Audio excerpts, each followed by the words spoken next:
Good morning, students. Welcome to 8th class Sunshine Group. I hope you all are healthy and safe at home. In my previous video, I discussed the summary part of your chapter 1 of civics, the Indian Constitution. Now, in this part, I will help you out in understanding the assignment question answers so that you can learn easily. So, let's start.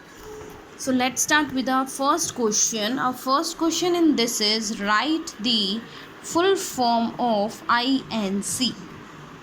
In this question, you will have to write the full form of INC, and full form of INC is Indian. I means Indian, N means national and C means Congress. देखिए आजकल जो हम कांग्रेस जो हमारी main national party है, that was actually the party that was formed in 1934, even before the India got freedom.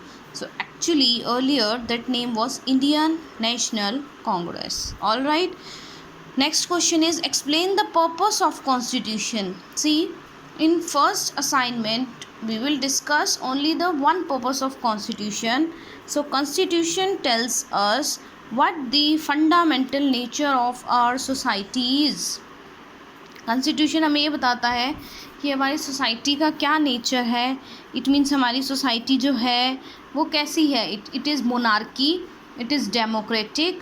जैसे आपको मैंने जो है इसमें समरी में नेपाल का एग्जांपल दिया था. नेपाल में मोनार्की थी, वहाँ पे किंग रूल करते थे. तो ये जो कॉन्स्टिट्यूशन है हमें इजीली बता देता है कि हमारी सोसाइटी का नेचर क्या है. All right, now next question is monarchy. Monarchy क्या होता है? As I earlier told you, ये ऐसी गवर्नमेंट की form of government, you can say it is a type of government in which all the decisions are taken by the king.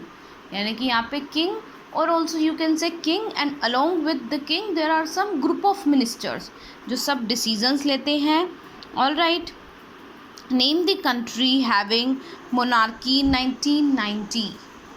So answer is Nepal. कौन सी ऐसी country थी जहाँ पे monarchy थी, जहाँ पे तानाशाह था, जहाँ पे किंग रूल करता था 1990 में? तो आंसर क्या है इसका? नेपाल.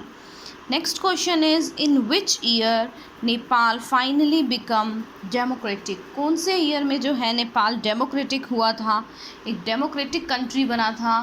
क्योंकि अभी मैंने आपको बताया कि उससे पहले मोनार्की थी. So answer is 2006 and even लोगों ने वहाँ पे बहुत people struggled a lot there to got independence. All right, ये आपकी फ़र्स्ट असाइनमेंट है और यू कैन से जो मैंने आपको फर्स्ट पार्ट की वीडियो सेंड की थी 24 अप्रैल को, उससे रिलेटेड असाइनमेंट थी. Now we will come to your next assignment, that is your assignment number 2 of 27th April. Okay, so let's move further now. Next question is explain the following statement. Purpose of constitution is to define the nature of the country's political system. अब आपको ये statement given है. Statement क्या है कि constitution का purpose ये है कि वो किसी भी कंट्री की पॉलिटिकल सिस्टम के नेचर को बताता है. आपने इसको एक्सप्लेन करना है इस स्टेटमेंट को. तो देखिए आंसर क्या है. It means that constitution plays an important role in framing important guidelines that help to take decisions within the society. तो इसमें कह रहे हैं कि कॉन्स्टिट्यूशन बहुत इंपॉर्टेंट रोल प्ले करता है ऐसे गाइडलाइंस, ऐसे रूल्स, ऐसे प्रोसीजर्स, ऐसे रेगुलेशंस बनाने में जो हमें हेल्प करते हैं एज अ सिटीज़न कि क्या डिसीज़न लेना चाहिए. For example in Nepal the constitution clearly state that the country was ruled by the king. और कॉन्स्टिट्यूशन में आपको क्लियरली स्टेट होगा कि आपका पॉलिटिकल सिस्टम कैसा है. मीन्स आपके जो है कुछ few group of people he rule कर रहे हैं या हमारी कंट्री के सिटीजन्स रूल कर रहे हैं. Like take the example of India. India में जो है कौन रूल करता है? हम कहते हैं डायरेक्टली तो लीडर्स करते हैं, but indirectly we the citizen of India participate. कैसे पार्टिसिपेट करते हैं? वोटिंग के थ्रू पार्टिसिपेट करते हैं. Okay, next question is how constitution help in avoiding injustice in the society. कि अगर कॉन्स्टिट्यूशन होगा तो उससे इनजस्टिस कैसे ख़त्म होगी.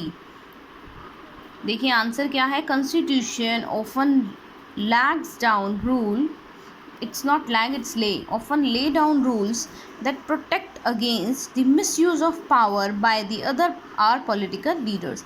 देखिए कॉन्स्टिट्यूशन में ऐसे रूल्स हैं, रेगुलेशंस हैं जो प्रोटेक्ट करते हैं जितने भी हमारे पॉलिटिकल लीडर्स हैं कि वो अपनी पावर का मिसयूज़ नहीं कर सकते हैं। जितने भी आपके फॉर एग्जांपल अब आप कहेंगे कि हमने किसी पर्सन को जो है पार्टी को वोट दे के प्राइम मिनिस्टर बना दिया, तो क्या प्राइम मिनिस्टर के पास अनलिमिटेड पावर हो गई? नहीं। पॉलिटिक्स में आपके कॉन्स्टिट्यूशन में हर किसी पर्सन की कुछ रूल्स, कुछ रिस्पॉन्सिबिलिटीज़ गिवन हैं और सबकी कुछ ना कुछ लिमिटेशंस हैं। मीन्स अनलिमिटेड पावर नहीं है, ऑल हैव लिमिटेड पावर। तो कॉन्स्टिट्यूशन जो है वो सबको अलाउ करता है कि कोई भी अपनी पावर का मिसयूज़ नहीं कर सकता। जैसे इसमें अगर आपको याद हो तो सिंपल मैंने एग्जांपल क्लास के मॉनिटर का बताया था आपको, तो इसमें एग्जांपल में आप क्लास के जो मॉनिटर है और आप जो है वो इसमें डिस्कस कर सकते हैं। नेक्स्ट आपका क्या है, देखिए define right to equality as an important fundamental right. इसमें देखो आपको डिफाइन करना है राइट टू इक्वालिटी। देखिए आंसर क्या है, right to equality means no citizen can be no citizen can be discriminated on the basis of religion, caste and gender।